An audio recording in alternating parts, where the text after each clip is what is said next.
Okay, continuing on with Esperanza Rising. Tea was ready in Papa's study, and so was Abuelita. Come, mi nieta, my granddaughter, said Abuelita, holding up yarn and crochet hooks. I am starting a new blanket and will teach you the zigzag. Esperanza's grandmother, whom everyone called Abuelita, lived with them and was a smaller, older, more wrinkled version of Mama. She looked very distinguished, wearing a respectable black dress, the same gold loops she wore in her ears every day, and her white hair pulled back into a bun at the nape of her neck. But Esperanza loved her more for her capricious ways than for her propriety. Abuelita might host a group of ladies for a formal tea in the afternoon, then, after they had gone, be found wandering barefoot in the grapes with a book in her hand, quoting poetry to the birds. Although some things were always the same with Abuelita, a lace-edged handkerchief peeking out from beneath the sleeve of her dress, others were surprising. A flower in her hair, a beautiful stone in her pocket, or a philosophical saying salted into her conversation. When Abuelita walked into a room, everyone scrambled to make her comfortable. Even Papa would give up his chair for her. Esperanza complained. Must we always crochet to take our minds off worry? She sat next to her grandmother anyway, smelling her ever-present aroma of garlic, face powder, and peppermint. What happened to your finger? Asked Abuelita. A big thorn, said Esperanza. Abuelita nodded and then said thoughtfully, No hay rosas sin espinas. There is no rose without thorns. Esperanza smiled, knowing that Abuelita wasn't talking about flowers at all, but that there was no life without difficulties. She watched the silver crochet needle dance back and forth in her grandmother's hand. When a strand of hair fell into her lap, Abuelita picked it up and held it against the yarn and stitched it back into the blanket. Esperanza, in this way, my love and good wishes will be in the blanket forever. Now watch, 10 stitches up to the top of the mountain, add 1 stitch, 9 stitches down to the bottom of the valley, skip 1.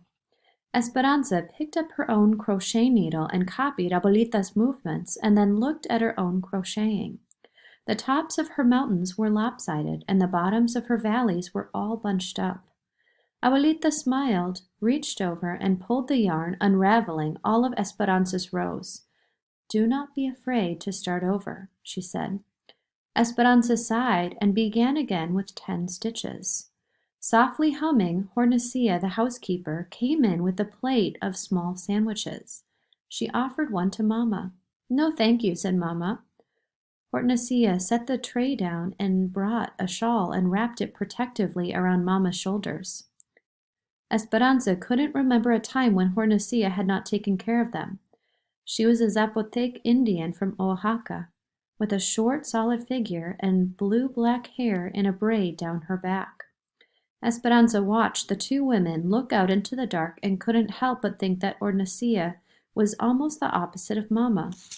Don't worry so much, said Hortensia. Alfonso and Miguel will find him. Alfonso, Hortensia's husband, was el jefe, the boss of all the field workers, and Papa's compañero, his close friend and companion. He had the same dark skin and small stature as Hortensia, and Esperanza thought his round eyes, long eyelids, and droopy mustache made him look like a forlorn puppy. He was anything but sad, though. He loved the land as Papa did, and it had been the 2 of them, working side by side, who had resurrected the neglected rose garden that had been in the family for generations. Alfonso's brother worked in the United States, so Alfonso always talked about going there someday. But he stayed in Mexico because of his attachment to Papa in El Rancho de las Rosas. Miguel and Alfonso and Hortensia's son and he and Esperanza had played together since they were babies. At 16, he was already taller than both of his parents.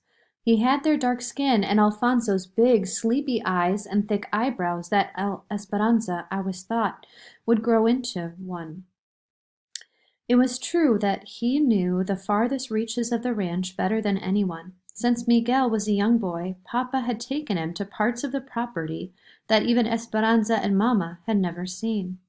When she was younger, Esperanza used to complain, "Why does he always get to go and not me?" Papa would say, because he knows how to fix things and he is learning his job. Miguel would look at her before riding off with Papa. He would give her a taunting smile.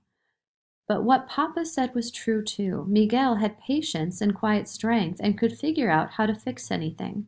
Plows and tractors, especially anything with a motor. Several years ago, when Esperanza was still a young girl, Mama and Papa had been discussing boys from good families whom Esperanza should meet someday.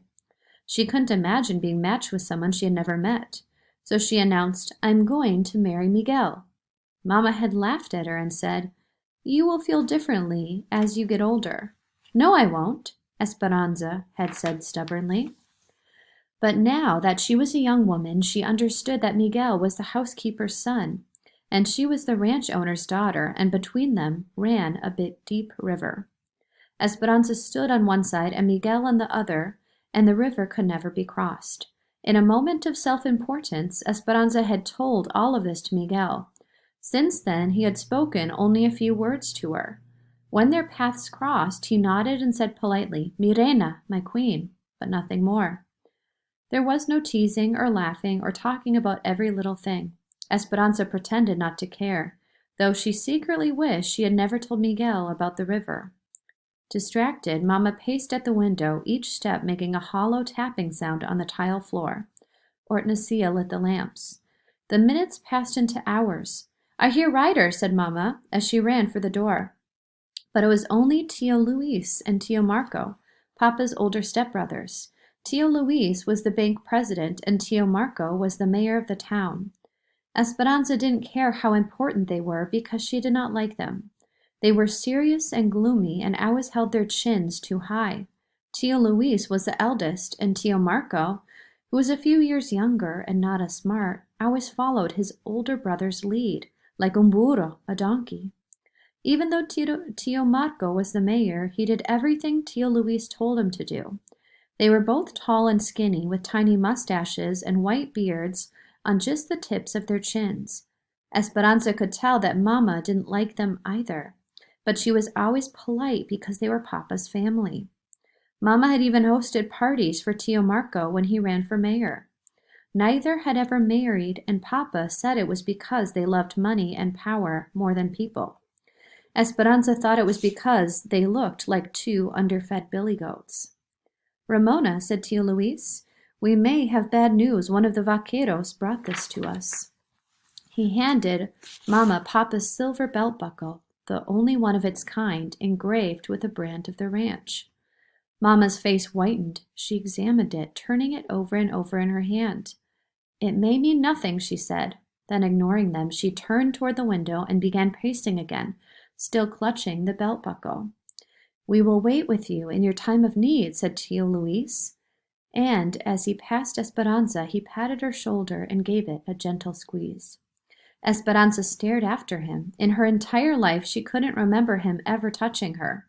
Her uncles were not like those of her friends. They never spoke to her, played, or even teased her.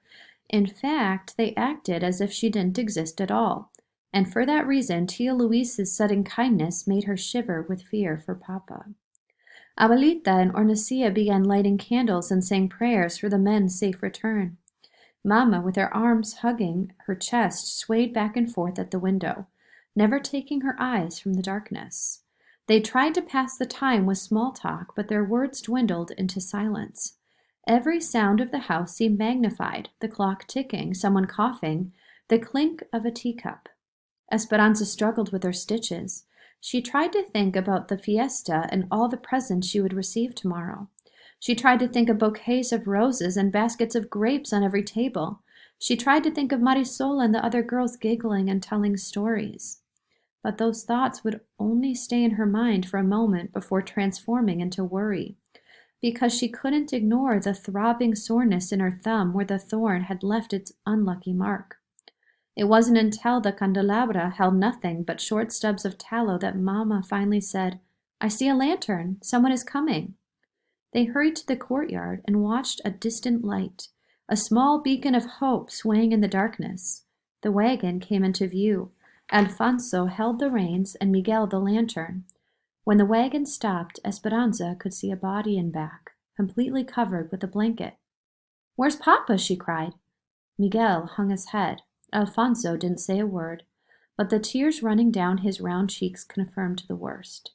Mama fainted. Abuelita and Hortensia ran to her side. Esperanza felt her heart drop.